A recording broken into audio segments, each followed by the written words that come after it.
As-tu déjà vécu ce moment étrange, presque brutal, où tout semble calme autour de toi, mais où ton esprit refuse simplement de se taire?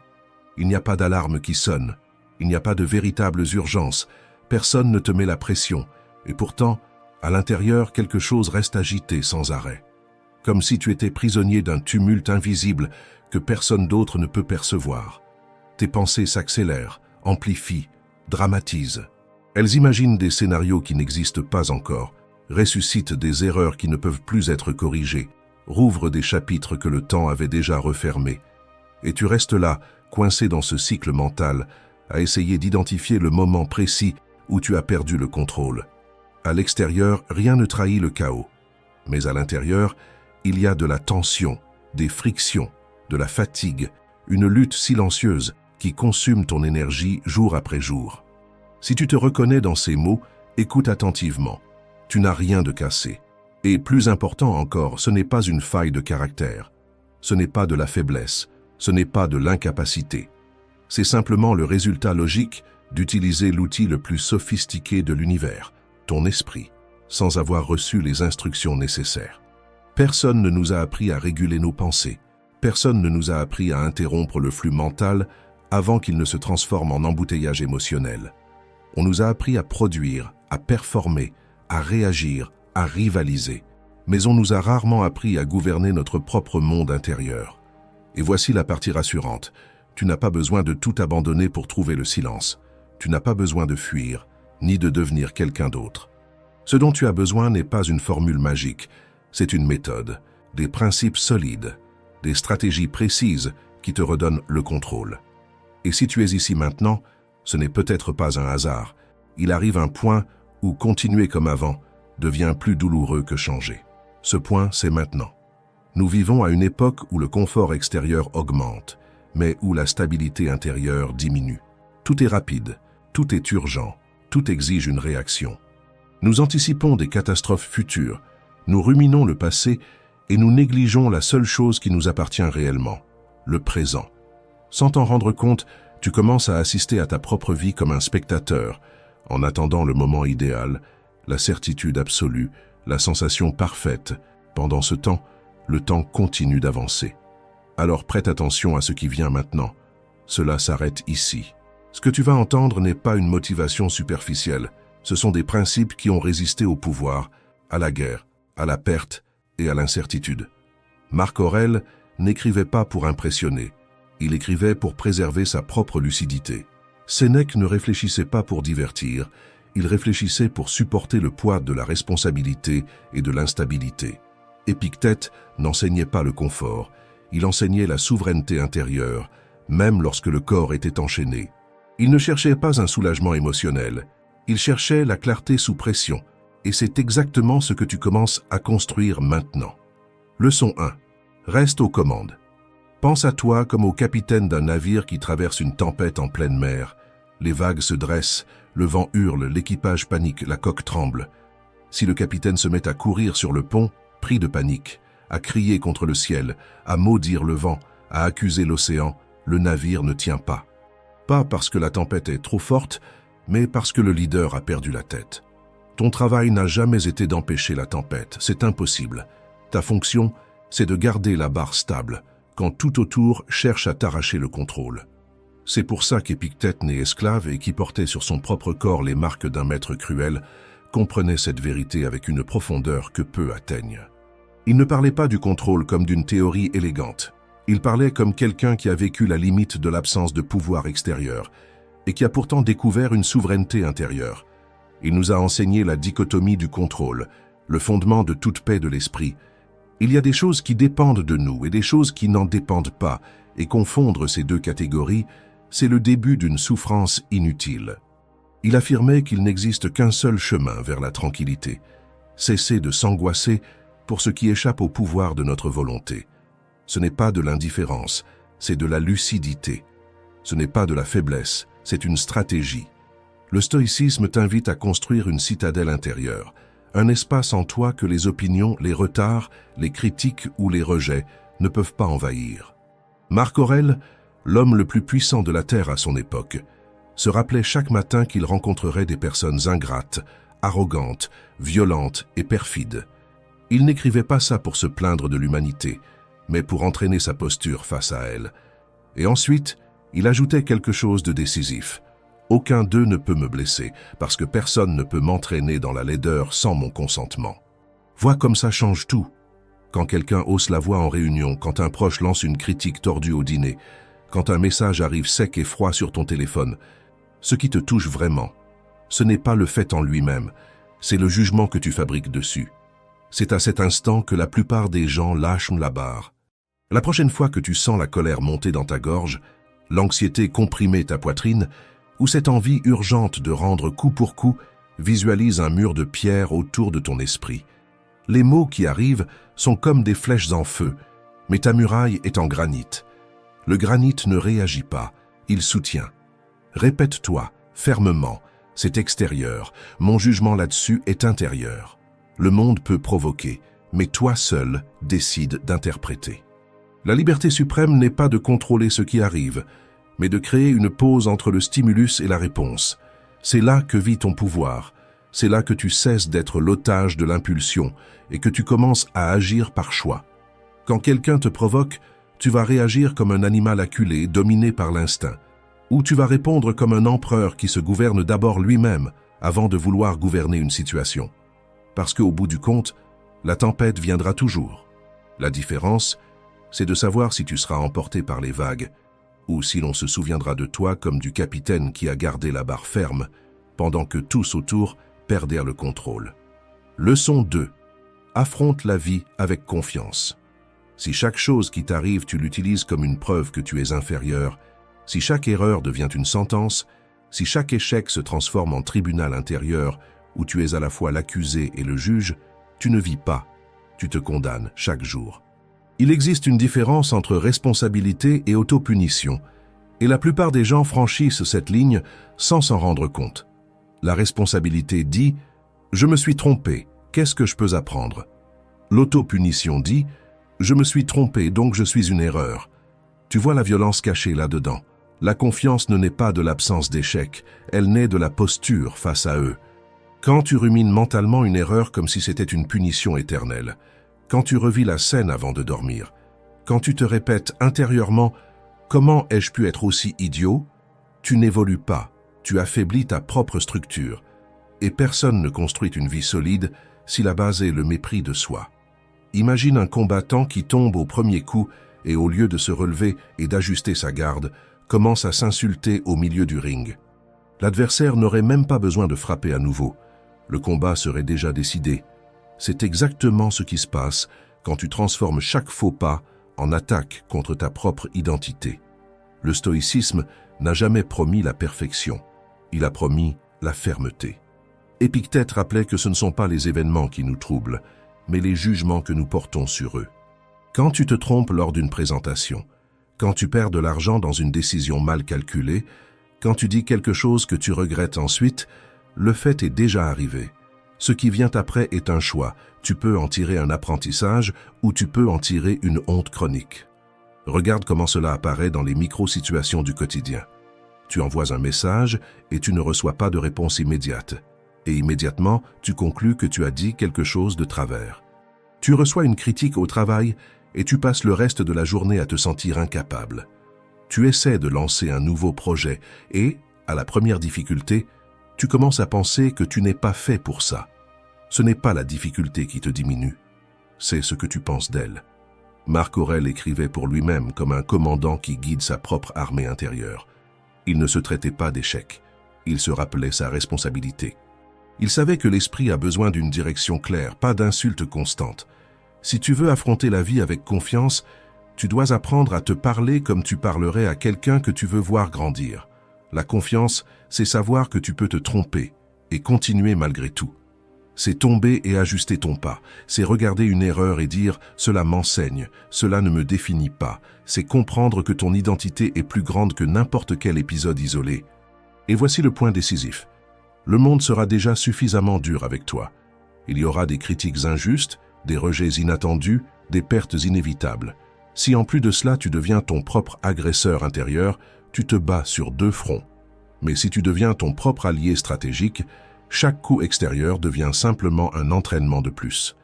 La prochaine fois que tu échoues, fais quelque chose de différent. Au lieu de t'insulter, fais une pause. Au lieu de ruminer, demande-toi, quel est l'ajustement nécessaire? Au lieu de dire « je ne vaux rien », dis « je suis encore en train d'apprendre ». Cela paraît simple, mais ce changement de posture redéfinit ta trajectoire. Sénèque disait que nous n'osons pas beaucoup de choses parce qu'elles sont difficiles. Elles sont difficiles parce que nous n'osons pas. La confiance, c'est oser malgré l'inconfort, c'est agir même avec peur, c'est ne pas attendre de se sentir prêt pour commencer. La vie ne te demande pas d'être impeccable, elle te demande d'être ferme. Quand l'erreur arrivera et elle arrivera, vas-tu t'agenouiller devant elle ou l'utiliser comme marche? Affronter la vie avec confiance, ce n'est pas crier que tu es invincible, c'est avancer en sachant que, même vulnérable, tu restes capable de choisir ta posture. Et ce choix répété, chaque jour, transforme l'insécurité en force silencieuse. La phrase que tu dois commencer à te répéter est « Je me trompe, mais j'avance ». Parce que celui qui affronte la vie avec confiance ne nie pas ses erreurs, il refuse simplement d'être défini par elles. Leçon 3. Accueille tout ce qui arrive. Quelle petite action apparemment ridicule, presque insignifiante, peux-tu accomplir aujourd'hui qui te rapproche de la personne que tu veux devenir? Je ne parle pas d'une révolution, mais d'un mouvement. Un courriel envoyé, un entraînement commencé, une conversation planifiée, un message écrit, fais-le simplement. Ne négocie pas trop avec ton propre esprit.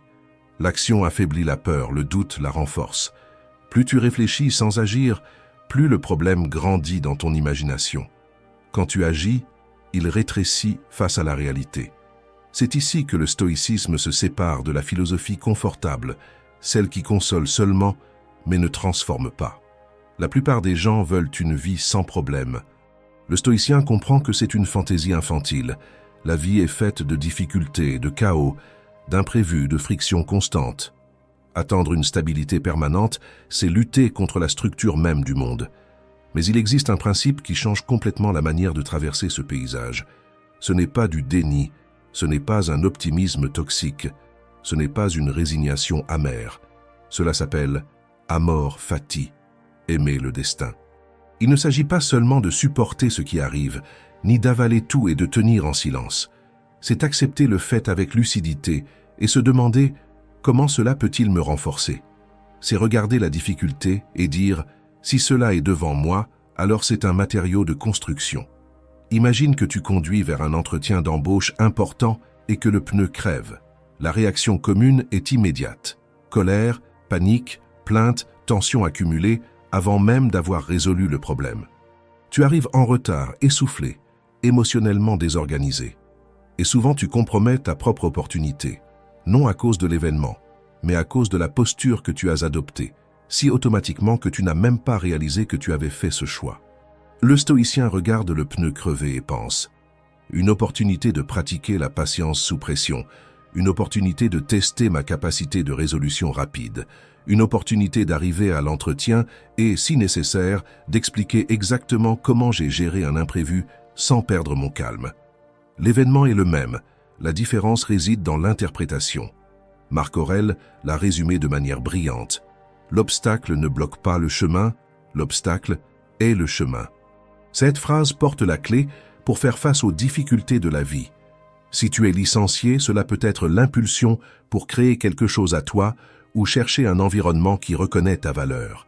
Si tu tombes malade, cela peut être un signal pour réorganiser tes priorités, prendre davantage soin de ta santé et respecter tes limites. Si ton cœur a été brisé, cela peut être l'occasion d'apprendre à te soutenir émotionnellement sans dépendre de quelqu'un. La psychologie moderne appelle cela la restructuration cognitive. L'événement est neutre, l'esprit le catégorise. Ce n'est pas le fait en lui-même qui détermine ta force, mais le récit que tu choisis de construire autour de lui. Le monde présente des faits, ton esprit présente des significations, et c'est la signification qui détermine si tu grandis ou si tu te rétrécis. Au fond, c'est toujours cela. Rien n'est bon ou mauvais en soi, c'est la pensée qui lui donne cette apparence. Si tu entraînes ton esprit à demander automatiquement « Qu'est-ce que je peux apprendre de cela ?» ou « Comment cela peut-il me renforcer ?» tu deviens résistant à pratiquement n'importe quel scénario. Rien de ce que la vie place devant toi n'est inutile par définition. Tu es comme le feu, tout ce qui est jeté en toi peut être consumé et transformé en énergie. Le même événement qui éteint quelqu'un peut intensifier un autre. La différence ne réside pas dans la difficulté. Elle réside dans la combustion intérieure. Quand tu décides d'aimer le destin, tu cesses de lutter contre la réalité et tu commences à l'utiliser. Et à ce moment-là, tu arrêtes de demander « Pourquoi cela m'est-il arrivé ?» et tu commences à affirmer « Puisque cela est arrivé, qu'est-ce que je vais en faire ?» Leçon 4. Va au-delà de ta zone de confort. Nous vivons à l'ère du confort, climatisation, livraison de repas, divertissement instantané, réponse immédiate. Presque tout ce qui exigeait autrefois un effort ne demande plus qu'un simple toucher d'écran. Nous avons éliminé les frictions du quotidien et, paradoxalement, nous sommes devenus intolérants à la moindre frustration. Si Internet met 3 secondes de plus à charger, nous nous irritons. Si le trafic s'arrête, l'humeur change. Si quelqu'un tarde à répondre à un message, nous imaginons un manque de respect. Si nous recevons un non, nous portons déjà le poids du rejet. Ce n'est pas que les problèmes ont augmenté, c'est que notre tolérance a diminué. Sénèque était l'un des hommes les plus riches de Rome, entouré de luxe et d'influence. Pourtant, il pratiquait des journées de pauvreté volontaire. Il mangeait du pain simple, portait des vêtements rêches, dormait à même le sol. Ce n'était pas du masochisme, c'était un entraînement. Il faisait cela pour s'immuniser contre la peur. Il se demandait, en vivant avec peu, « Est-ce cela que je redoutais ?» Et il constatait qu'il était toujours vivant, entier, lucide. L'inconfort qui semblait effrayant dans l'imagination devenait gérable dans l'expérience. S'entraîner en période de sécurité te prépare au temps de crise. Si tu crains de perdre de l'argent, essaie de vivre avec moins pendant quelques jours. Si tu redoutes le jugement des autres, fais quelque chose de ridicule en public et observe que le monde continue de tourner. Si tu crains la faim, expérimente un jeûne conscient et réalise que ton corps supporte plus que ton esprit ne le suppose. En recherchant volontairement l'inconfort, tu élargis ta zone de confort jusqu'à ce qu'elle cesse d'être fragile. Tu n'élimines pas la peur, tu réduis simplement le territoire où elle commande. Quand tu prends une douche froide le matin, ce n'est pas seulement une question de santé physique, c'est un geste symbolique. Tu dis à ton propre cerveau, « C'est moi qui commande, pas l'impulsion. Le froid existe, mais il ne décide pas à ma place. » Demande-toi avec honnêteté, quand est-ce que tu as fait quelque chose de difficile simplement parce que c'était difficile? Non par obligation extérieure, mais par choix intérieur. La croissance se produit toujours en état de résistance. Les muscles ne se renforcent que sous charge, le caractère aussi. Si tout dans ta vie est confortable, prévisible et facile, ta tolérance diminue, ta discipline s'affaiblit, ta patience disparaît et ton identité s'endort. Comme le rappelle Steven Pressfield dans La guerre de l'art, la résistance apparaît toujours lorsque tu es sur le point de faire quelque chose qui compte vraiment. Plus l'appel est grand, plus la résistance est forte. Ce n'est pas un signal pour reculer, c'est un signal que tu es dans la bonne direction. Alors, quand tu sens cette force intérieure, essayer de te convaincre de remettre à plus tard, d'éviter, de choisir le chemin le plus facile, comprends ce qui se passe. Tu es face à quelque chose qui peut te transformer. C'est à cet instant que la décision compte. Au lieu de fuir, incline-toi vers la difficulté. Choisis le poids qui te défie. Affronte la conversation que tu évites. Monte le chemin le plus raide quand c'est le bon. Parce que c'est précisément là où l'effort est réel et où il n'y a aucune distraction pour t'anesthésier que quelque chose change de manière définitive. Tu cesses de te voir comme quelqu'un qui évite et tu commences à te reconnaître comme quelqu'un qui affronte. Et ce changement d'identité ne naît pas du confort, il naît de la friction que tu as décidé de traverser. Leçon 5. Commande ton attention. Si tu es encore ici, ce n'est pas par hasard, c'est par choix, et le choix conscient est déjà un acte rare dans un monde qui récompense la distraction. La plupart des gens abandonnent toute réflexion profonde dans les premières secondes. Parce que penser exige de la présence et la présence exige de la responsabilité. Alors ils échangent l'inconfort de la conscience contre une vidéo courte de plus, un défilement infini de plus, un stimulus rapide de plus. Être resté révèle quelque chose de silencieux mais puissant. Il existe en toi une fin réelle de changement. Et cette fin, si elle est dirigée avec clarté, est plus forte que n'importe quelle circonstance extérieure. Nous vivons dans une société de vitrines, où chacun expose une version éditée de sa propre vie. Et peu à peu, nous devenons des acteurs d'une pièce que personne ne regarde vraiment, ajustant nos paroles, nos poses et nos achats pour obtenir des applaudissements d'inconnus qui ne connaissent même pas notre histoire. Nous achetons ce dont nous n'avons pas besoin. Nous payons en plusieurs fois ce que nous ne pouvons pas nous permettre. Nous acceptons des invitations que nous ne voulons pas, simplement pour maintenir une image qui ne nous représente pas. C'est une course silencieuse vers la validation, et la plupart ne réalisent même pas qu'ils sont en train de courir. Sénèque, conseiller d'empereur et profondément inséré au centre du pouvoir romain, avait déjà identifié ce piège il y a 2000 ans en affirmant que la pauvreté ne consiste pas à avoir peu, mais à désirer infiniment plus. Il était lui-même immensément riche, et c'est précisément pour cela qu'il comprenait que le problème n'a jamais été la possession, mais la dépendance émotionnelle à la possession. Observe ton anxiété récente avec honnêteté.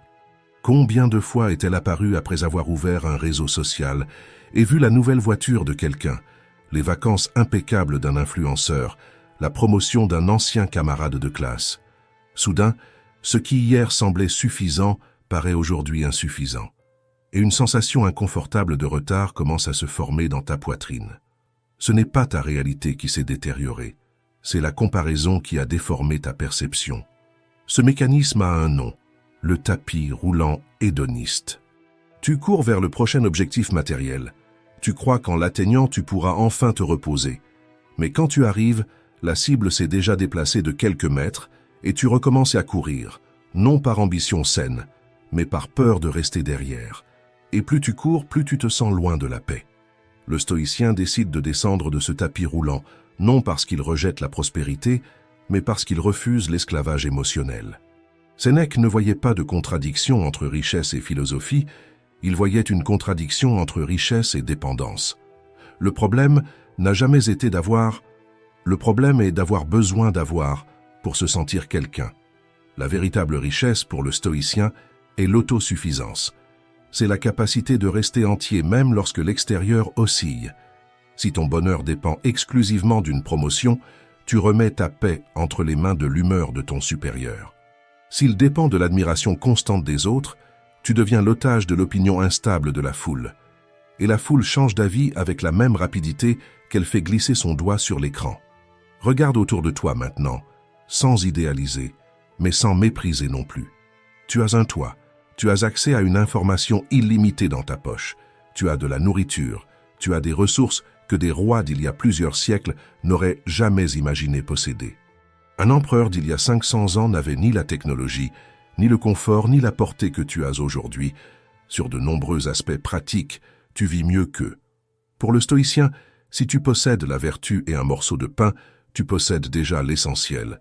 Ce n'est pas une résignation pauvre, c'est une liberté stratégique. Quand tu apprends à désirer ce que tu as déjà, tu brises le cycle de la comparaison et tu commences à agir à partir de la suffisance, non du manque. La gratitude n'est pas une sensiblerie émotionnelle, c'est un antidote rationnel contre l'envie. C'est une manière d'entraîner ton regard à voir l'abondance là où auparavant tu ne voyais que le manque. Et quand tu entraînes ce regard, quelque chose change silencieusement. Le sentiment de manque perd en force, l'anxiété diminue, et tu recommences à agir par sens, non par compétition. Parce qu'au final, la question n'est pas combien tu possèdes, mais qui tu deviens pendant que tu cherches. Et si tu restes ici, attentif, lucide et disposé à gouverner tes désirs au lieu d'être gouverné par eux, alors tu es déjà plus riche que tu ne l'imagines. Leçon 6. Ne laisse pas aujourd'hui t'échapper. Sénèque a écrit un essai intitulé « De la brièveté de la vie ». Et la première idée qu'il lance n'est ni douce, ni poétique, ni confortable, c'est un coup direct porté à l'orgueil humain. Il affirme que ce n'est pas que nous ayons peu de temps, mais que nous gaspillons une grande partie du temps qui nous a été donné. Cela vient heurter la logique de notre époque. Nous disons que nous sommes occupés, que nous sommes fatigués, que nous sommes débordés. Mais si quelqu'un observait avec honnêteté une seule journée de notre routine, il verrait des blocs entiers d'heures livrés à des distractions qui ne construisent rien, des conversations superficielles qui n'apportent rien, des divertissements qui ne font qu'anesthésier. Nous nous comportons comme si nous étions immortels dans nos désirs, en repoussant des voyages, des projets, des changements de carrière, des conversations difficiles, des décisions qui pourraient transformer notre trajectoire. Nous pensons qu'il y aura toujours un demain.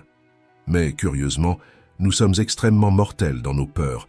Nous agissons comme si le moindre risque était fatal, comme si le moindre inconfort était insupportable. Nous passons 40 minutes à faire défiler l'écran du téléphone avant de dormir. En observant la vie éditée des autres, nous nous réveillons fatigués. Nous répétons que la vie est courte et que nous n'avons pas le temps. Et nous continuons à repousser ce qui compte vraiment. Ce n'est pas un manque d'heures, c'est un manque de direction. La procrastination n'est pas une simple paresse. Elle est, bien souvent, une forme subtile d'arrogance. C'est l'arrogance silencieuse de croire que l'avenir est garanti, que nous aurons de l'énergie demain, que nous aurons du courage demain, que nous aurons une opportunité demain, comme si le temps nous devait une continuité. Marc Aurèle affrontait cela chaque matin dans ses pensées. Il décrit la difficulté de sortir de sous les couvertures chaudes, l'impulsion de rester confortable, de se protéger du froid, de l'effort, des responsabilités. Et alors il se demande, ai-je été créé pour cela? Pour me recroqueviller sous les couvertures et chercher le confort? Ou suis-je né pour accomplir le travail d'un être humain? Perçois la profondeur de cette question. Il ne s'agit pas de productivité, il s'agit d'identité. Chaque fois que tu dis « je fais ça demain », tu ne fais pas qu'organiser ton agenda. Tu paries que tu auras une autre chance. Tu assumes que l'horloge continuera à tourner en ta faveur. Tu traites le présent comme quelque chose de jetable. C'est comme si tes parents allaient toujours être là, disponibles, attendant ton appel quand tu auras enfin le temps. Comme si leur voix ne pouvait pas un jour devenir seulement un souvenir. C'est comme si tes enfants n'allaient pas grandir, attendant patiemment le jour où tu pourras jouer avec eux sans te presser. C'est comme si le temps allait se figer, simplement en attendant que tu gagnes en confiance, que tu règles tes peurs, et seulement ensuite que tu mettes tes idées en pratique. Mais le temps n'attend pas ta préparation émotionnelle, il avance même pendant que tu hésites. Le stoïcien ne voit pas le travail comme une punition, mais comme l'expression naturelle de sa propre existence. Agir n'est pas une sanction, c'est la nature. L'oiseau vole, le poisson nage, l'être humain construit. Créer, organiser, affronter, décider, ce n'est pas un excès, c'est la condition humaine. Quand tu repousses ce que tu sais devoir faire, tu ne te reposes pas, tu t'éloignes de ce pourquoi tu es né. Je veux que tu penses maintenant à ce que tu évites. Cet appel gênant qui pourrait résoudre un conflit ancien, ce projet rangé dans un tiroir parce qu'il ne sera peut-être pas parfait, l'inscription à la salle de sport que tu promets de faire depuis des mois. Les excuses restées coincées dans ta gorge. La science moderne appelle cela la friction limbique, la résistance émotionnelle à l'effort, l'inconfort anticipé que le cerveau cherche à éviter. Les stoïciens appelaient cela l'absence de but clair, parce que lorsque le but est fort, l'inconfort diminue de taille. Le remède qu'ils proposaient était simple et brutalement honnête. Memento mori. Souviens-toi que tu vas mourir. Pose la main sur ta poitrine maintenant et sens ton cœur battre, non pas comme une jolie métaphore, mais comme un fait biologique. Chaque battement est irréversible.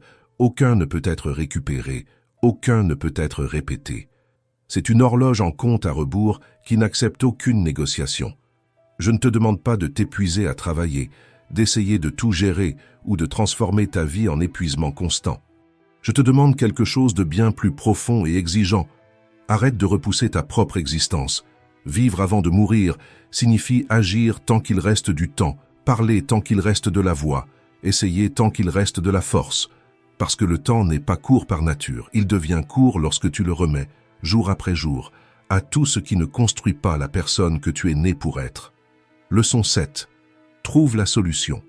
Parfois, le poids de nos préoccupations n'est pas aussi grand qu'il le paraît, mais comme nous avons le visage collé dessus, nous perdons complètement la perspective, et ce qui pourrait être résolu avec clarté commence à nous étouffer comme si c'était une sentence définitive.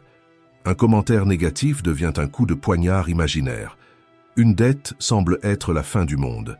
Un message sans réponse prend des proportions d'abandon. Non pas parce qu'ils sont objectivement gigantesques, mais parce que tu les regardes avec la lentille de l'amplification émotionnelle. Marc Aurèle connaissait ce mécanisme. Au milieu des guerres, des trahisons politiques et des épidémies, lorsqu'il sentait la colère ou l'inquiétude tenter de le dominer en première ligne, il appliquait une technique mentale connue sous le nom de « vue d'en haut », également appelée « vue de Platon ». Ce n'était pas une fuite, c'était un ajustement d'altitude. Il fermait les yeux et imaginait qu'il montait. Imagine-toi maintenant faire la même chose. Tu te lèves de l'endroit où tu es, tu sors de la pièce, tu observes ta rue d'en haut, tu montes au-dessus de ta ville. Tu vois des milliers de personnes vivre des histoires simultanées. Certains naissent, d'autres meurent, certains célèbrent, d'autres se disputent. Quelqu'un reçoit la meilleure nouvelle de sa vie pendant qu'un autre affronte la pire. Tu montes encore, tu vois ton pays comme une tache sur la carte. Tu montes encore plus haut et tu aperçois la planète entière, un point bleu pâle suspendu dans l'immensité silencieuse du cosmos. À cette hauteur, où est cette critique qui t'a tant blessé? Où est la dette qui semblait écrasante? Où est la honte que tu portes depuis des jours? Elles sont invisibles. Elles sont poussière. Marc Aurèle a écrit que l'Asie et l'Europe ne sont que des coins de l'univers, que toute la mer est une goutte dans le présent, que le présent lui-même est un point dans l'éternité. Il n'écrivait pas pour diminuer la vie, mais pour réduire le drame. Cela n'a pas pour intention de te rendre insignifiant ou déprimé. Au contraire, c'est profondément libérateur. Si tu es petit dans l'immensité, tes problèmes le sont aussi. Si ta vie est un instant dans l'histoire de l'univers, pourquoi transformer chaque contretemps en tragédie épique? Pense aux micro-situations de ta journée, l'erreur que tu as commise pendant la présentation et que tu revis mentalement pendant des heures, la conversation mal interprétée pour laquelle tu répètes 1000 réponses après qu'elle est déjà terminée, le retard qui ruine toute ton humeur, comme si l'univers conspirait contre toi. Rien de tout cela ne résiste à la vision élargie. La majeure partie de la souffrance humaine naît de la dramatisation excessive de sa propre expérience. Tu n'es pas le protagoniste d'une tragédie grecque observée par les dieux dans une attente solennelle. Tu es une partie fonctionnelle d'un tout vaste, dynamique et extraordinaire. Et ta tâche n'est pas d'amplifier le chaos, elle est d'agir avec dignité dans ce qui est à ta portée. Quand tu élargis la vision, le problème rétrécit. Quand tu ajustes l'altitude, l'émotion perd en intensité. Quand tu te rappelles l'immensité, l'ego se détend. Alors, avant de réagir comme si le monde s'effondrait, monte mentalement de quelques kilomètres. Regarde la scène entière, respire et demande-toi avec honnêteté, est-ce que cela mérite vraiment l'ampleur du théâtre que je suis en train de construire à l'intérieur de moi? Relâche, retrouve la perspective et fais ta part avec sérénité. Parce que la grandeur ne réside pas dans le fait de dramatiser la vie, elle réside dans le fait de la traverser avec lucidité. Leçon 8. Pourquoi réfléchir à la mort change ta vie? Si tu veux comprendre la vie avec une profondeur réelle, tu dois avoir le courage de regarder la mort dans les yeux une fois de plus. Non pas avec désespoir, mais avec la lucidité froide de celui qui accepte enfin les règles du jeu. La mort n'est pas une erreur du système. Ce n'est pas une injustice personnelle. Ce n'est pas une faille cosmique. Elle est la seule certitude absolue qui n'a jamais échoué dans l'histoire de l'humanité. Demande-toi avec une rationalité brutale, que restera-t-il de toi dans 100 ans? Ta maison appartiendra à quelqu'un d'autre. Elle sera habitée par des inconnus qui ne sauront pas qui a choisi ces murs.